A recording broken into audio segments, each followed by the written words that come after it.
Hey everyone, today on the G3 board, and we are going to be reviewing Deep Regrets. And Regrets. No regrets. I'm going to start off by saying right now that I really enjoyed this game. It's a lot of fun. I love the theme. I love the world is broken, people are broken, and we're just trying to stay sane. And it's the person with the least amount of insanity sort of gets a leg up.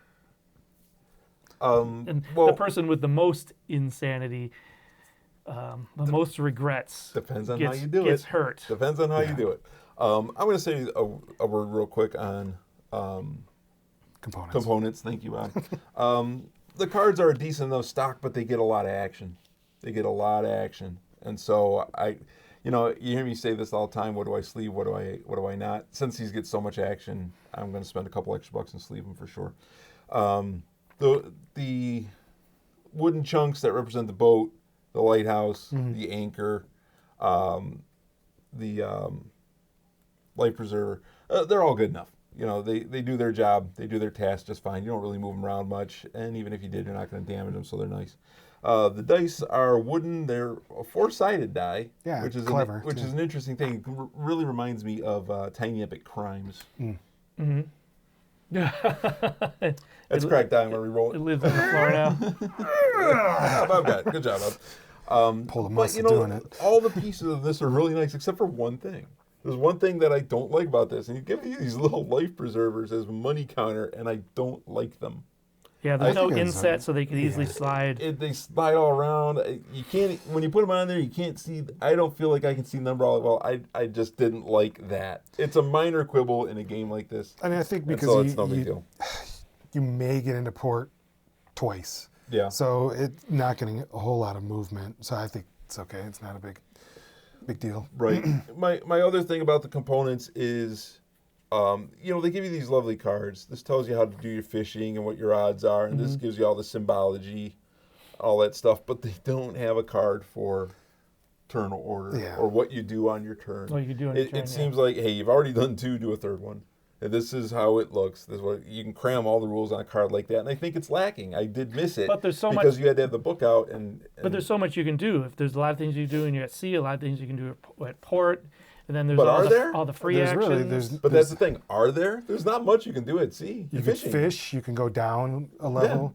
Yeah. You can put it all. You can put it all on there, and I just think it can be done with an extra card. These are all two-sided anyway, so give me two-sided. One's for sea, one's for port. I don't know. Like we just said, you're at sea. You can fish or go down a level. That's pretty easy to remember. When you're at port, everything is written on the port board. Sure, but when you're starting out, that to me is so helpful. And I think it's lacking. That's just my thing. I mean, it's kind of there. Cast, trigger, pay, catch. All right, fine. My quibble is my own quibble. Fine. So be it. It's there. It's not more. It's not really how many choices or options you have. It's just telling you the procedure for it. Yeah. Your option is basically or a dink if you can't make the catch. I just feel like there's something in there that I was missing, especially when we started. We're used to playing a lot of games that have the turn order spelled out for you. And it is nice to look down at your player card and look what you can do. But I think this one, it's so kind of fluid and loose that I don't know. And a lot of the other stuff that happens during the fishing phase is all RTFC. Yeah. So. But I think the art on these cards and on the boards is super cool. It's amazing. It's a very unique flavor for sure. Yep. There's actually some gross out factor on some of these. There's some creep out factor on some of these. I think they're great. And it's very vibrant colors too. So it's got a lot of some interesting choices on the colors. Sort of like very vibrant. Sort of like the toxic waste coloring stuff. And it's funny. These cards are fun to read. The rule book was fun to read when I read it, because there's this thing that talks about ties. It's like, if there's a tie, do this. If it's still a tie, do this. If it's still a tie, well, then get over it. It's just a tie. So I was like, oh, I love that. But the other thing about the art is you have these player boards. Now, the thing is, these are two-sided, but they're only two-sided because they wanted them to be. Yeah. your characters don't do anything special for you. You don't have any special abilities because of them, but they're two-sided anyway. And the point I'm trying to make is this. Here's a company who gave you player boards with stuff on both sides. Yeah. How many companies do we have where your player does do something special and it's one-sided? Yeah. It's like that needed to be two-sided and you didn't do it. This didn't need to be two-sided and they did it. So again, that's a good thing. I really like the fact that they did that. And what it does is on one side you have humans and on the other side you got some sort of monster from the deep.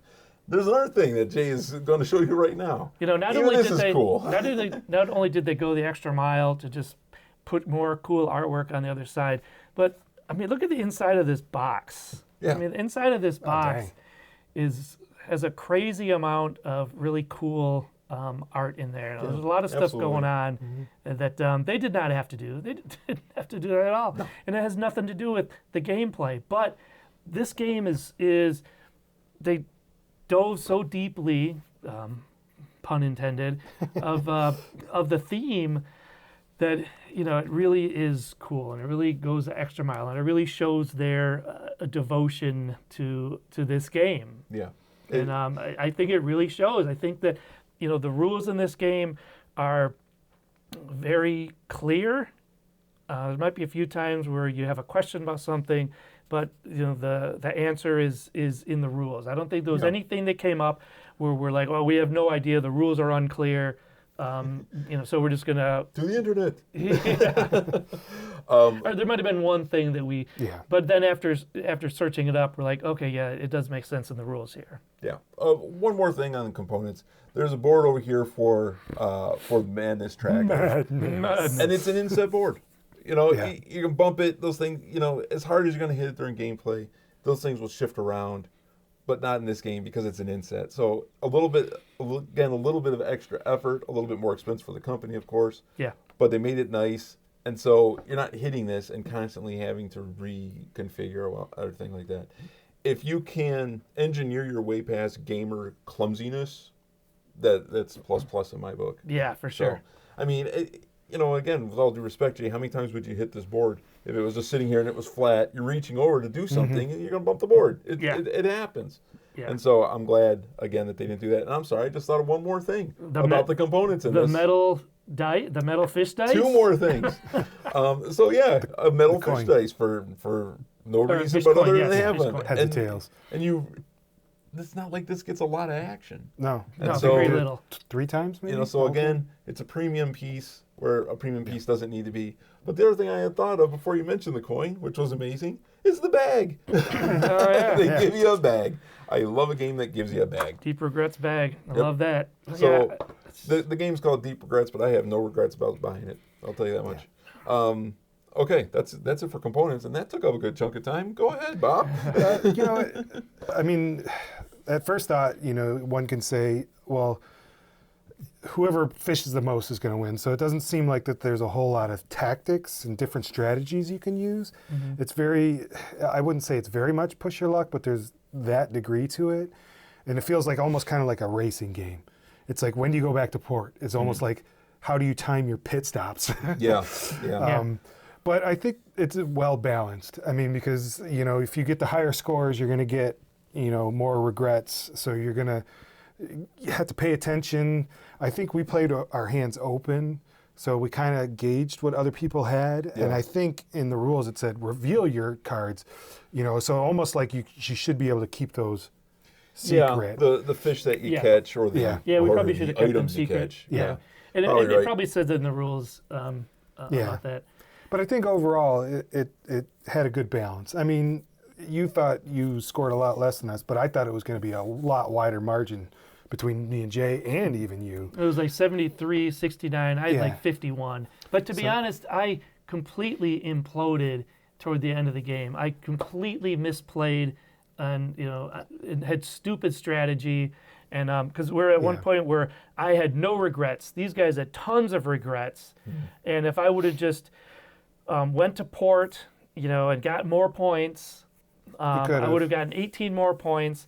And then it would have been, but no, I stayed out here. I talked you out of that. And the fishing that I was doing was making the game go longer. They were getting rid of regrets. Every time I would fish, I would get more regrets. So by the end, I ended up with, I had to play my nuclear Lifeboat. option card Yeah. to get to port to frantically try to mount a fish. But then that gave me so many regrets that I lost that fish anyways. It was, this game should have been a lot closer, but I can't remember misplaying a game so badly I don't before. think you did, really. I did. I mean, I don't think should have that. stayed in. I don't think that was the wrong I call. don't I think know- that was the right call to do that. Because Yeah. Otherwise, the you would've- wrong call was I was in port, and then you're like, oh, you should stay out and fish, and I'm Yeah. like, oh yeah, I can fish, but I wasn't thinking it through. Well, I mean, how many fish did you get on that last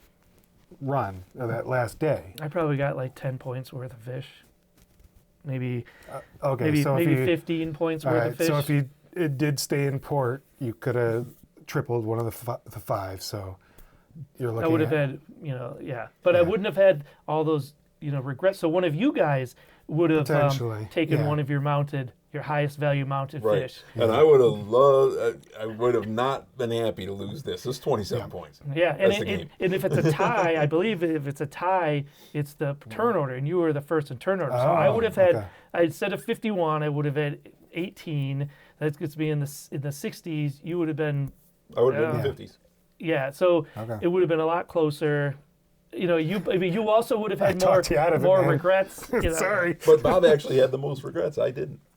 All right, so Bob would have lost yeah. his amount of fish. So maybe it wouldn't have stopped you from winning. But you see, that's an interesting thing, and that to me is a sign of a well-engineered game. You're looking Yeah, back there's now very good on balance. decisions you could have made that went this way or that. Was Yeah. it right for you to stay out fishing? Should you have come back to port, or should you have just stayed out fishing, not played this at all? Who's to say? Yeah. The only way we can determine it is play it again. Yeah, and I would, So- I want to play this game again. It was Yeah. 51, 69, 73 with 3 players. Yeah. I'd love to play this game with 5 players, and see what that does with Oh, the score. jeez, I can imagine. And speaking of the score, I thought I had you guys brutalized. I'm smoking these guys because I had it timed perfectly where I was out fishing 2 days in a row. I was racking up things from the bottom area. And then I'm like, okay, I'm going to go back to port on the last day, and I'm mounting a bajillion points for this stuff. I've got these guys smoked. And then I end up with 73, and Bob's got 67. It's like, how did you get so close? Yeah, he had 69, even closer. Oh, yeah, I thought you had 67. You had 69? 69. Yep. There you go. Yeah. And I think he cheated. I think he skimmed some off. I don't know. Because I all of a think- sudden, he's got an army of fish. I think that's another reason why that these fish are supposed to be, when you fish them, you're supposed to keep them hidden. Yeah. Because I can look and count up scores and, Yeah. and stuff. Yeah. When you mount it, obviously it is It shows revealed. you. Yeah. I just thought I thought I had you guys beat by 100 points. It is not. I'm like you're doomed. You're fighting for second, Yeah. and that wasn't the case. It was I'm a just- lot closer than I thought. I'm just really sad because I was so looking forward to this game because I really was digging the theme and all the stuff, and it just got messed up and got smoked. It happens. You'll get us next time. Yeah, I'm very curious to play it again. To just try go balls out with regrets to get those extra bonuses. Yeah. Get all foul To end up fish. in- see if that would work. You're going as to take a hit, yeah. but and that's what you said earlier when you said about managing it. I said, well, it kind of depends on how you're playing. Yeah. You might want to just go nuts. Yep. Because I mean, you could get up to 8 dice as well. Yeah. That's crazy. But in order to get the Yeah. dice, you got to go back to town. And you got to sell. So yeah. See, that was my thing. On I think it was Wednesday. I was in port. I got extra dice. I had awesome draws. By the way, the rods and the reels must have. This is not a game. This is not a game where you can ignore upgrades. That's Yeah. for sure. Yeah, so But helpful. I got one that was flip 3 dice to their highest value. Great. Well, then I got extra dice, and so I went out and just had monster days of just racking stuff up. Potentially, you could play never going back to port. You could, but rod and reel. Yeah, you it helps need in to the have. long run. I mean, if you rolled good enough, you could just stay out there, just keep fishing. Yeah, I mean, our game was pretty long. We didn't have to stop too many times to Yeah. check the rules. You could only go for 6 days. It does say 30 minutes per player. So that's an I hour think and we a probably half. came in around Yeah, there. We probably. were, just checking things are rules said and stuff. done. We were at 2 hours.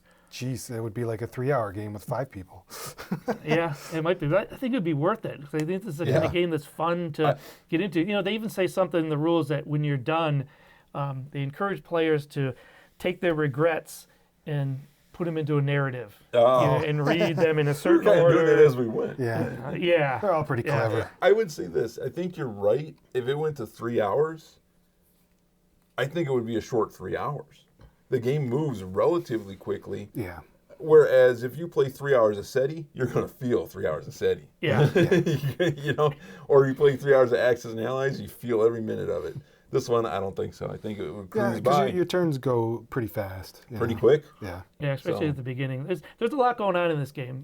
There's a lot to know and a lot that you can do on your turn. So there's a lot of flexibility and a lot of different ways, to do Seems different like it things. needs player aid. And you can always, while other people are playing, you can always plan. Yeah. And then adjust, because you might see something pop up and say, I wanted that card, but now I have to go for something else. Yeah. Right.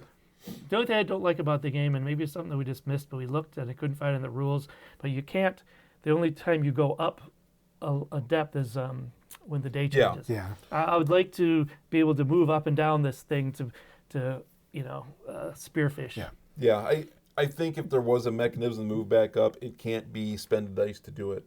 Because if you're spending dice to move down and then back up, you don't have enough dice to fish. So Yeah. maybe an item in the supply or a Oh, reel or a yeah, rod or maybe, something yeah. that could send you back up a little bit. Or maybe, you know what, maybe we just didn't get to it. Maybe there is one in there. Yeah, maybe there's a dink or something. But even if there was, that would mean one person could do it and not everybody else can. But it's an interesting point, because there were times when you're down here on level 3 and you kind of know what this stuff is and you don't want it. It's like, man, I wish I could go back. Yeah, this game seems to assume that there's going to be a lot of revealed fish for you to look at. People that reveal it but don't get it. That didn't happen too much in our game. Usually we were like reveal and buy. There'd maybe like one reveal fish. Now you can see in our mess of a board here, like everything is revealed, because I played this cool supply card. It's like, hey, reveal every fish. And that was awesome, because there's a lot of like effects. Like you reveal a fish and everybody gets a regret or all this stuff. So I love disruptive cards like that. So that was fun. You had mentioned what that red dice was, and at one point I peeked at a card and it said, use that dice, but I was like, I don't understand how it works. I'm just going to keep with my strategy as is. Yeah, there's one special card in here that the rule book says if you're lucky enough to get it, then you get the omen dice. The omen dice. I don't know how the omen dice works. Oh, Yeah, me neither. Oh, man. Well, that's deep regrets. Again, I have no regrets about buying it. I got no regrets about playing it. Yeah, kudos to the It's fun. designers. We got The writers, too, really plus clever. E++ IX Games. Oh, I guess those are T's. Tetix Games. I mean, hats off to Tetix Games, because I love everything about this game. I even love like the texture of Even the box. the lettering on here, the texturing. I like the lone ship, on a ghastly, ghostly sea. Just the artwork on the cards, and just kind of like you got anti-heroes in the comics that are like my favorite, and this is almost like the theme is sort of like an anti. I don't know what it'd be, and it's not an anti-game, but it's you're dealing with handling negative things and regrets, literally. Yeah. So. Yeah. And again, our thoughts are only around the competitive portion of this game. There is a cooperative portion of this game and as a well. player. And a single player mode. So they cram a lot in this box. Yeah. There's a lot here. This is a premium offering. Yeah, I mean the solo or the cooperative adds this ocean survey thing. So for co-op, what you're doing is you're trying to like go through and check these all off. So we're all working together to go fish and check all these off. I don't know what the win. Play that now. Yeah, I don't know what the win condition is for the co-op game, but I mean, also these people have come up with an awesome competitive game, but also an awesome. Well, we don't know if it's awesome, but it has a cooperative component. And what I do love about the competitiveness of this game is there's no take that. Yeah, I'm not playing a card on you to mess you up. There's cards that come out that mess people up. but there's no direct take that, Yeah. and I love What that did I because say? I The hate to misery take is that mechanic. divided up evenly. Do I know? Misery is divided up evenly. Oh yeah. Yes, spread evenly. Yeah. Yeah, I mean, I could go on all day about how much I love this game and how much I enjoyed playing it, Yeah, even though I absolutely. lost and I got crushed. But I love this game, so that's got to say something about. Well, if about you the want to game. go on all day about it, you can go ahead. We need 3,000 view hours anyway. You join our live stream starting in 2 minutes. Well, if you've played Deep Regrets or just regret watching this video, go ahead and hit like, hit subscribe. We really appreciate it. It helps us out. Comment down there in the bottom, too. Did you experience what we experienced with this? What are your thoughts? We'd love to hear from you. We'll see you next time.